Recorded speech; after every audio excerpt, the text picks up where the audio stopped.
사이비 종교에 빠지는 이유. 사회적 증거에 엄청난 영향력을 증명하는데 내가 가장 즐겨 사용하는 예가 하나 있다. 내가 이 예를 선호하는 이유 중 가장 중요한 것은 이 예가 참여적 관찰이라는 사회과학에서 드물게 사용되는 연구 방법을 통하여 발견되었기 때문이다. 참여적 관찰이란 연구자가 현실 상황에 직접적으로 참여하면서 그 현상을 관찰하는 연구 기법을 말한다. 다음에 설명되는 사례는 우리들이 사회적 증거를 사용하여 우리 자신을 스스로 합리화시키는 과정을 과학자들의 객관적인 관찰을 통하여 생생하게 전해주고 있다. 그 예는 천년왕국이라는 오래전부터 반복되어 주장되고 있는 종교 운동과 밀접한 관계가 있다. 어떤 특정한 날에 이 세상에 심판의 날이 닥쳐 그 종교의 가르침을 따르고 있는 신도들만을 구원해 준다는 예언을 바탕으로 한 수많은 종교 집단이 지금까지 존재해 왔었다. 그들의 주장에 따르면 심판의 날은 지구의 대재난과 함께 시작된다고 하였으나 그들의 예언이 맞은 적은 한 번도 없었다. 그러나 예언이 실패로 돌아간 직후에 그들 종교를 믿는 사람들이 보여준 행동은 매우 이해하기 힘든 경향을 보인다. 그것은 그러한 사이비 종교의 신자들이 그날에 대한 환상을 버리는 대신 오히려 그 종교에 대한 확신을 더욱 굳건하게 한다는 사실이었다.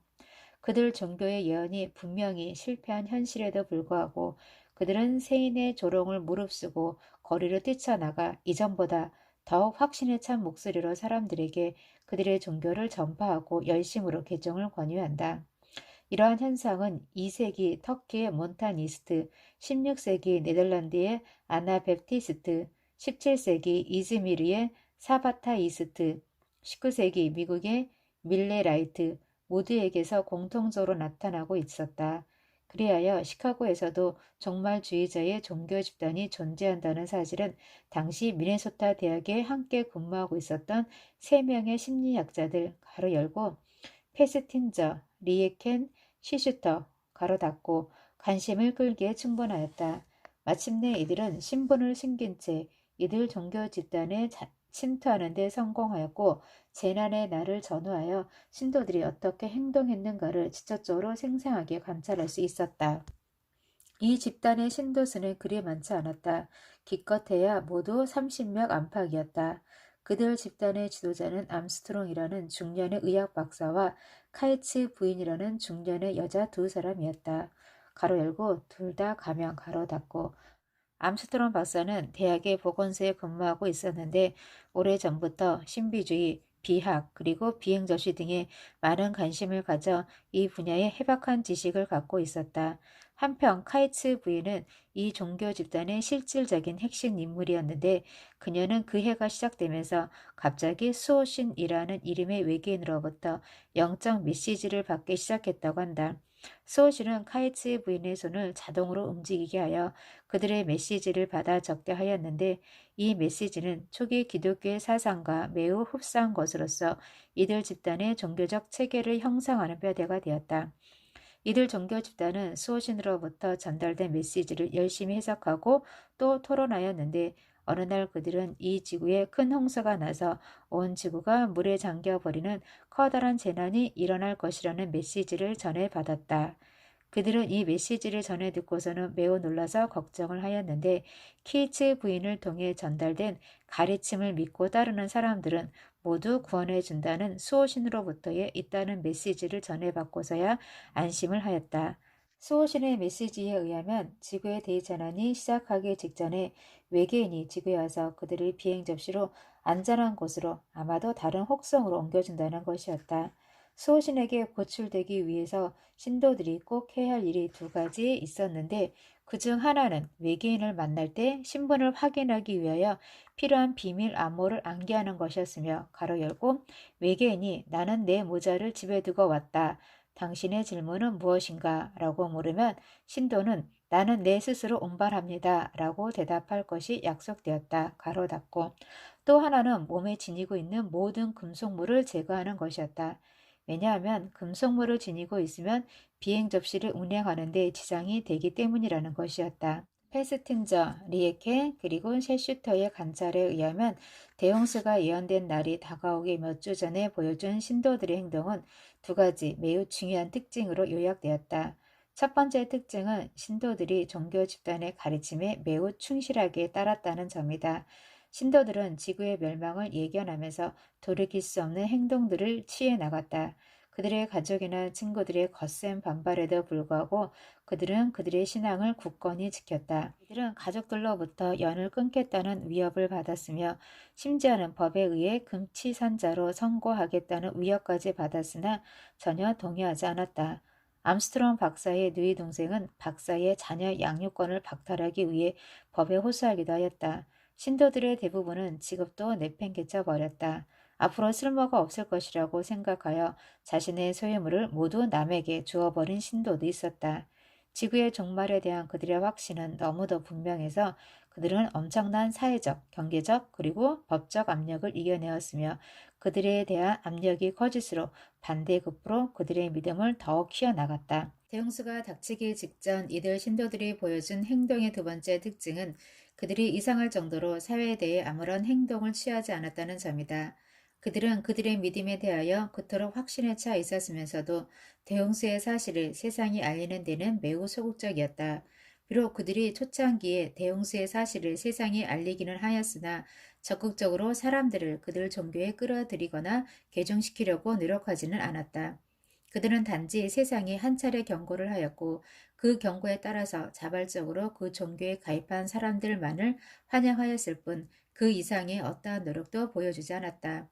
그들이 새로운 신도를 그들의 종교에 가입시키는 것을 원치 않았다는 증거는 여러 가지 측면에서 발견되고 있다. 그들은 수호신의 가르침에 대하여 철저한 비밀 보안을 지켰다. 수호신의 가르침의 내용을 담고 있는 여분의 유의물은 즉시 불에 태워졌으며 수호신의 가르침을 녹음한 테이프의 외부 유출은 물론이고 녹취하는 것마저 허용되지 않았다. 대중 매체와의 접촉도 가능한 거렸다. 종말의 날이 다가올수록 수많은 신문, TV 그리고 라디오의 기자들이 키즈 부인의 집에 몰려들었으나 이들의 면담 요청은 철저히 거부되거나 무시되었다. 기자들의 열화 같은 질문에 마지못한 그들의 대답은 노 코멘트가 고작이었다. 이들 종교 집단의 소극적인 태도에 기자들은 한동안 잠잠하였으나 암스트롱 박사가 이 종교 집단에 가입했다는 이유로 대학의 보건소로부터 해고당하자 이들 기자들은 다시금 벌떼처럼 몰려들었다. 대홍수가 예견된 하루 전날 밤에도 기자들은 신도들을 괴롭히면서 지구의 종말에 대한 정보를 캐내려고 노력하였지만 결과는 마찬가지였다. 세 사람의 연구자들은 이들 종교 집단의 신도들이 대홍수 직전에 보여준 세상에 대한 태도를 다음과 같이 요약하고 있다. 그들의 존재에 대하여 세상 사람들이 엄청난 관심을 보이고 있었음에도 불구하고 그들은 세인의 관심사가 되는 것을 마지막 순간까지 회피하였다. 또한 다른 사람들을 개종시킬 기회가 엄청나게 많이 있었지만 그들은 놀라울 정도로 세상에 무관심하였다. 마침내 그날 밤 자정이 다가오자 이들은 수많은 기자들과 잠재적 개종자들을 모두 물리치고 우주선에 의해 구조받기 위한 준비 상태를 마지막으로 점검하였다. 패스틴저를 위시한 세 사람의 심리학자의 눈에는 그러한 신도들의 모습이 흡사 한 편의 부조리 연극처럼 보였을 것이다. 겉으로는 평범해 보이는 사람들이 가로 열고 가정주부, 대학생, 고등학생, 출판업자, 의사, 철물점 종업원과 그의 엄마 가로 닫고 비극적 희극에 열심히 참여하고 있었다. 연극의 연출은 수호신의 메시지를 전달하는 역할을 담당하였던 두 사람이 맡고 있었다. 키츠 부인의 손을 통해 전달된 장문 메시지와 전직 미용사였던 버사라고 불리우는 한 여자의 입을 통해 전달된 창조자로부터의 구두 메시지는 서로 상호 보충되어 그 의미가 종합적으로 해석되고 있었다.